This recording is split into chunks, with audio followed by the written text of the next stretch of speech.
outside of Bethlehem. A group of shepherds stood in the entrance of the sheepfold. The fire had almost died down. All that remained were deep, red, glowing embers. Suddenly, a bright, dazzling light filled the night sky, and a voice spoke from deep within the light and echoed round the hillside. Do not be afraid. I have good news for you and the whole world. A baby has been born tonight in Bethlehem. He is God's son, and he will save the world. You can go and see him yourselves. You will find him wrapped in a cloth and lying in a manger. He will be a light, showing God's love to all the world. You will find him wrapped. You will find him asleep by the angel's side. The angel had hardly finished speaking when the shepherds looked up and saw hundreds of angels. They danced across the sky, and as they danced, they sang, Glory to God in the highest heaven, peace to his people on earth.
Gradually, the scene grew quieter, and the light became more dim, until the darkness of the night returned, and the shepherds found themselves standing alone on the hillside.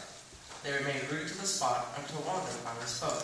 Did the angels really say that God's son has been born tonight? Yes. Let's go. What are we waiting for? Let's go to find this baby in Bethlehem.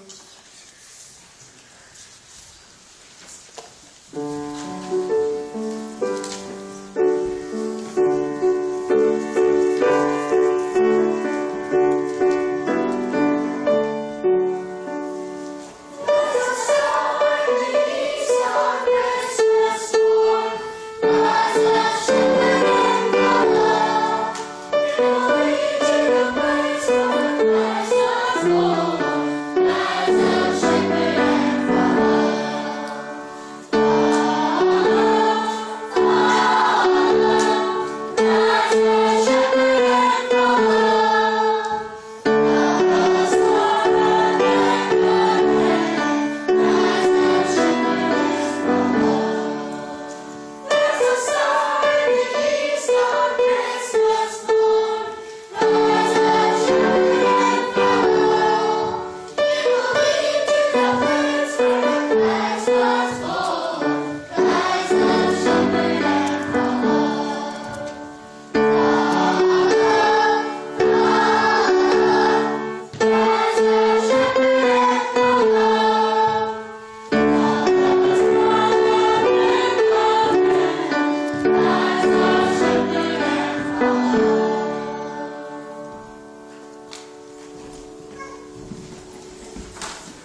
Then they went in. There was no need to say anything. It was as if Mary and Joseph were already expecting them. They gathered around the manger and saw the tiny newborn baby, swaddled tightly in strips of cloth, lying on the hay. The shepherds sank to their knees.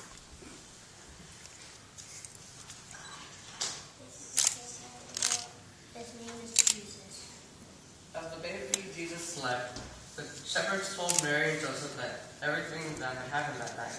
They talked about the angels and the song that they had sung. They talked about the birth of Jesus, God's own Son, and they praised God together for all that had happened.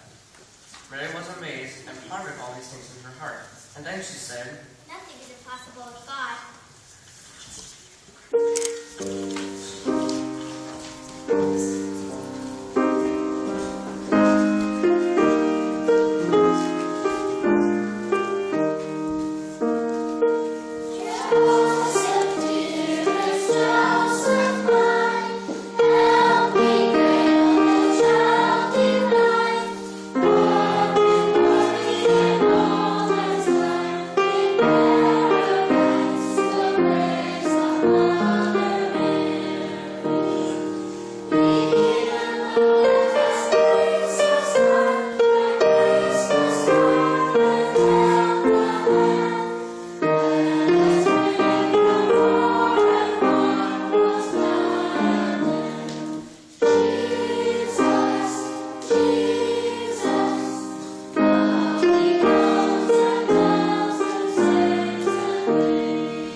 Many miles away in another country, some wise men were studying the stars. They searched through ancient charts and documents until they were certain that what they had seen in the night sky was true. A bright new star shone in the night sky. It was bigger and brighter than any other star in the universe. It is the star for a new king. A new king has just been born. The wise men looked at each other silently. As quickly as they could, they packed provisions for their journey. They did not know how long it would take them or where they were going. But they were sure that if they followed the star, they would eventually find a new king. And because they were certain of what they would find, they brought with them presents of gold, frankincense, and myrrh. Oh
miles and days they came near to Bethlehem. The star hung in the sky like an arrow, pointing the way to Bethlehem, to where Mary and Joseph lived. As soon as 3 men saw the house, they knew they were at the right place. They knocked on the door, and Mary opened it. She was not expecting visitors, and had never seen men like them before, but she was not surprised they had come. Have you come to see the child? They nodded, and she ushered them in. Mary took the child into her arms. One by one they knelt before him, and then they unwrapped the presents that they had brought them. The gold sparkled even in the dull light. The smell of myrrh and frankincense filled the house. They were overjoyed that they had seen the king.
Your wilderness into a garden of peace, liberty, and